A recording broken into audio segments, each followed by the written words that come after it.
9월 3일 아침 저희들에게 주시는 하나님 말씀은 에스라 2장 36절로 54절까지 말씀입니다. 말씀을 함께 봉독하겠습니다. 제사장들은 예수아의 집 여다야의 자손이 973명이요 임멜 자손이 1052명이요 바스훌 자손이 1247명이요 하림 자손이 1017명이었더라.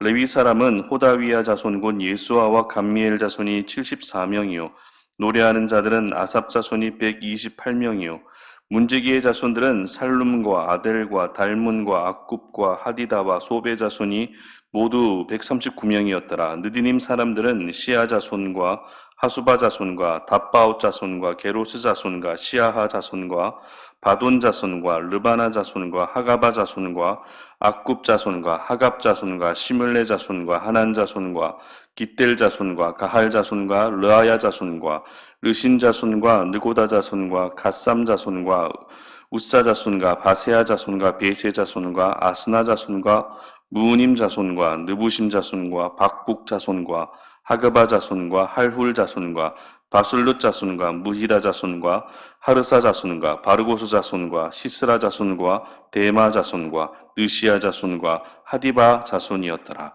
아멘. 영적인 분위기로 전환하라라는 제목으로 말씀 전합니다. 목회자로 사역을 하면서 예배를 인도할 때마다 느끼게 되는 생각들이 있습니다.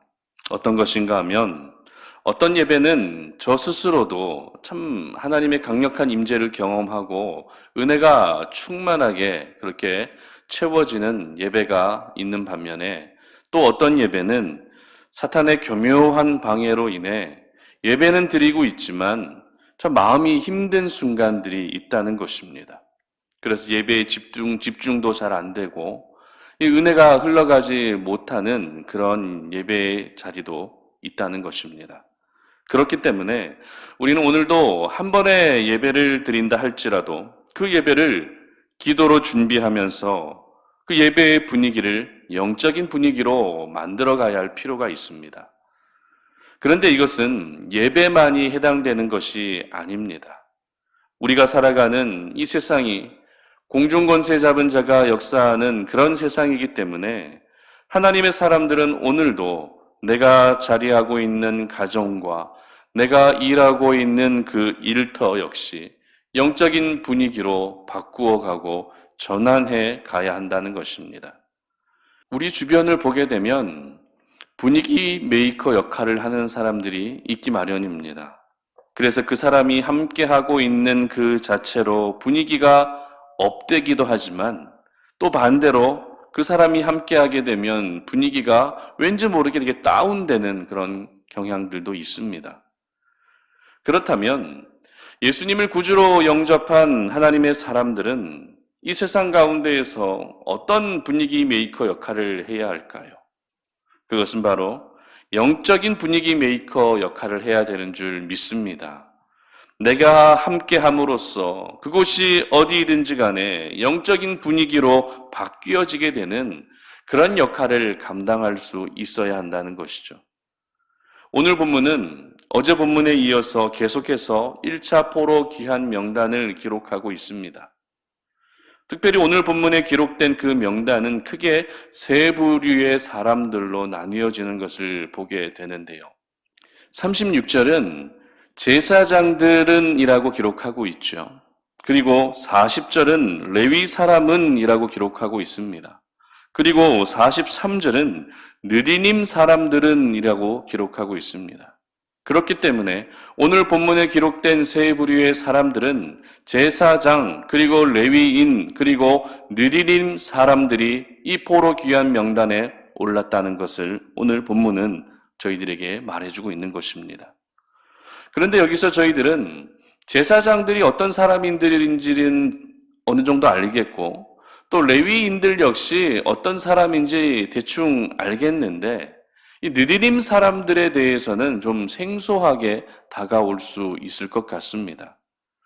이 느디님 사람들이라고 하는 이 단어를 원어로 보게 되면 주어진 자, 드려진 자라고 하는 이런 의미를 가지고 있습니다.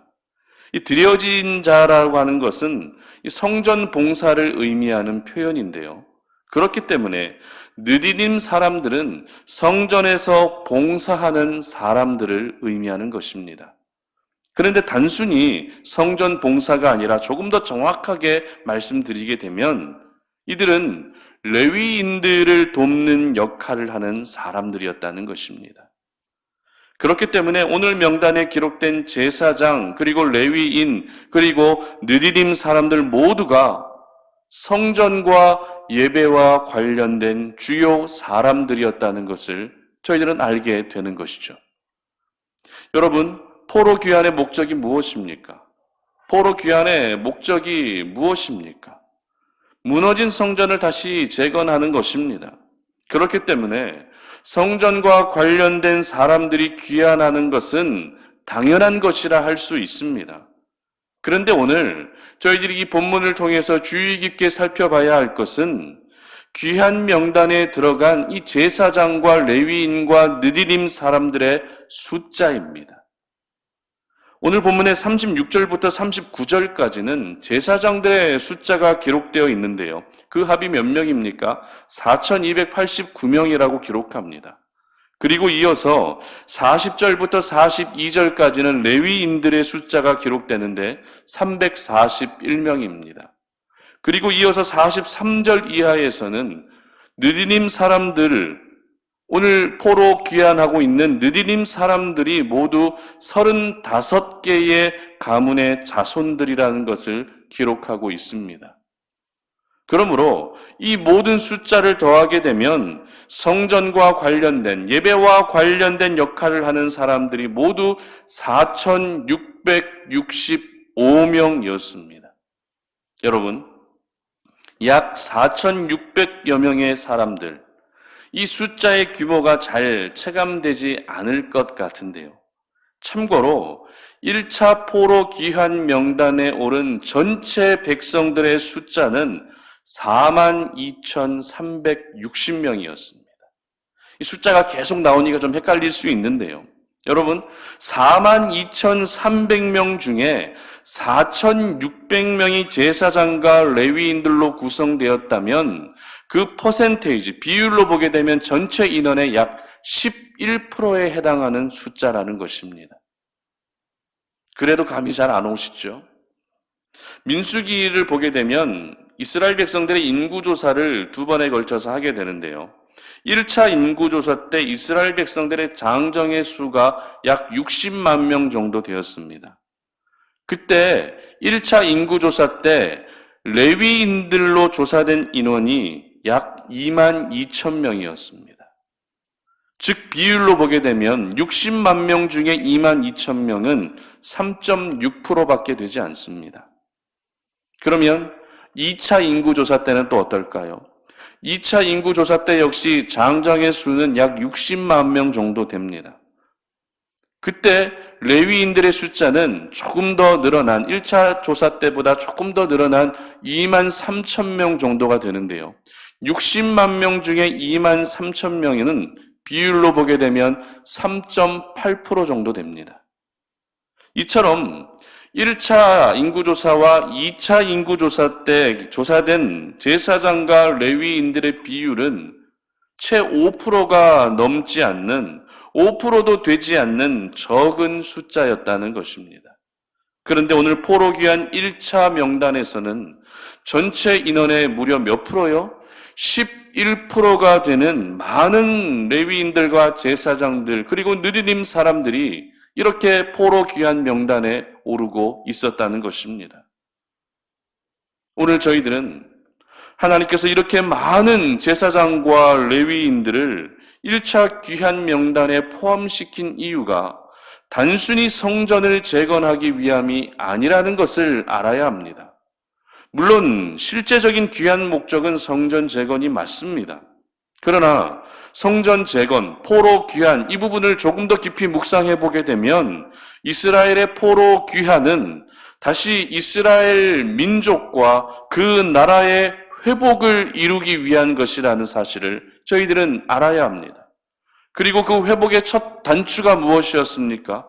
바로 이스라엘의 정체성이자 자부심이라 할 수 있는 성전 재건이 이 민족의 회복, 나라의 회복의 첫 단추였다는 것입니다.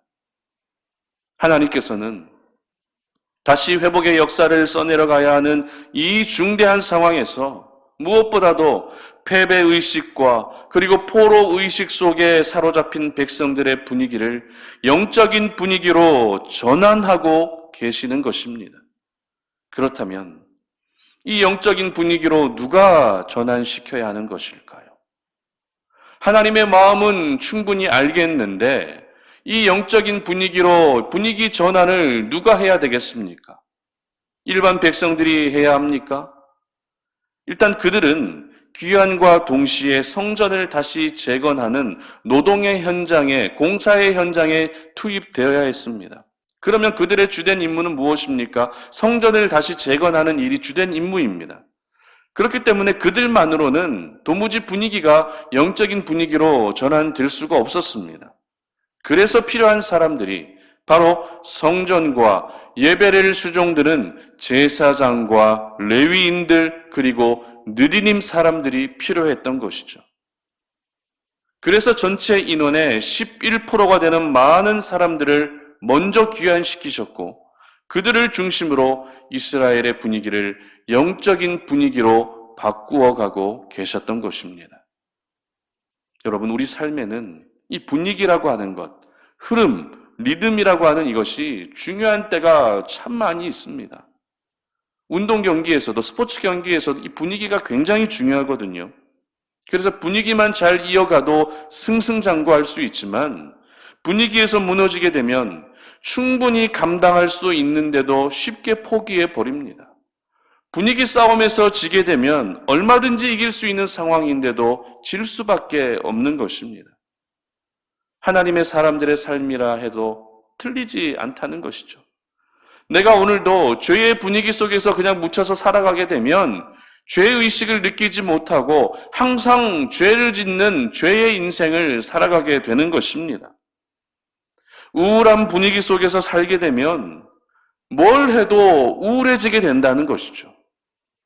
그러나 내 삶의 모든 부분들이 영적인 분위기로 전환되는 순간 상황과 환경은 암울하다 할지라도 우리는 소망을 가지게 되는 것입니다. 실패와 패배의 연속된 삶 가운데에서도 변함없이 승리를 열망하게 되는 것입니다. 상처와 아픔 속에서도 다시 나를 회복시켜 주실 하나님의 그 회복의 역사를 기대하게 되는 것입니다. 그러므로 여러분의 삶의 분위기를 이제는 영적인 분위기로 전환해 갈 수 있기를 바랍니다. 여러분은 하나님의 거룩한 백성입니다. 여러분은 왕 같은 제사장이라고 분명히 하나님이 말씀하셨습니다.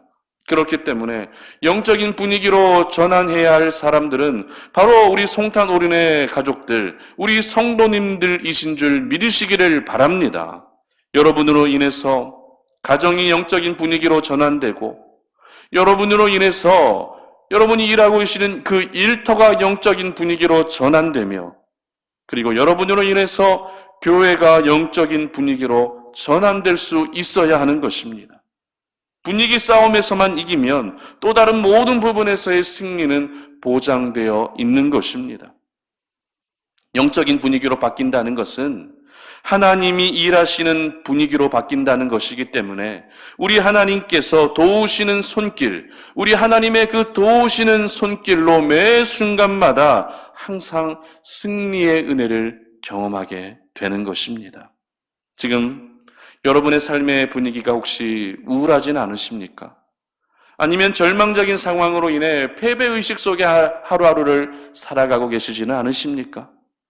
우리 하나님은 우울함도 이기시는 분이시고 패배를 승리로 바꾸시는 분이신 줄 믿으시기를 바랍니다. 그러므로 여러분의 삶의 현장이 이제는 하나님이 일하실 수 있는 현장으로 그 분위기를 영적으로 바꾸어 갈 수 있기를 바랍니다. 여러분, 한 가지 질문합니다. 제사장과 레위인들 그리고 느디님 사람들의 주된 임무가 무엇이었습니까? 그들이 감당해야 할 역할이 어떤 역할이었죠? 바로 하나님을 예배하는 것이었습니다. 하나님을 찬양하는 것이었고 그리고 백성들을 위해 기도하는 것이 그들의 주된 역할이자 임무였습니다. 그렇습니다. 이것이 바로 영적인 분위기로 전환할 수 있는 키워드입니다. 그러므로 우리 송탄오른의 모든 가족들은 환경에 영향받지 마시고 언제나 주어진 자리에서 하나님을 예배하시고 주어진 환경 속에서 변함없이 우리 하나님을 노래할 수 있기를 바랍니다. 그래서 여러분의 자리가 이제는 패배의식과 죄의식과 그리고 어두운 삶의 분위기로 그렇게 계속되어지는 것이 아니라 그 모든 어두운 분위기가 영적인 분위기로 전환되어져서 우리 하나님이 일하실 수 있는, 그래서 우리 하나님의 놀라운 은혜를 경험할 수 있는 그런 귀한 삶을 경험하시기를 주님의 이름으로 축복합니다. 함께 기도하겠습니다. 하나님 감사합니다. 오늘 이 아침에 우리가 주의 말씀을 묵상합니다. 하나님의 말씀을 통해 내가 살아가는 모든 삶의 현장을 이제는 영적인 분위기로 전환시켜 나아가기를 소망합니다. 패배의식 속에 살아왔고 우울한 분위기 속에 살아왔고 상처와 아픔 속에 살아왔던 우리들의 삶이지만 더 이상 이런 분위기가 나의 삶을 지배하지 못하게 하시고 이제는 하나님을 예배하고 하나님을 노래하고 그리고 늘 기도하면서 나의 삶의 모든 영역들이 영적인 분위기로 전환되어질 수 있도록 은혜 베풀어 주시옵소서. 감사드리며 예수님의 이름으로 기도드립니다. 아멘.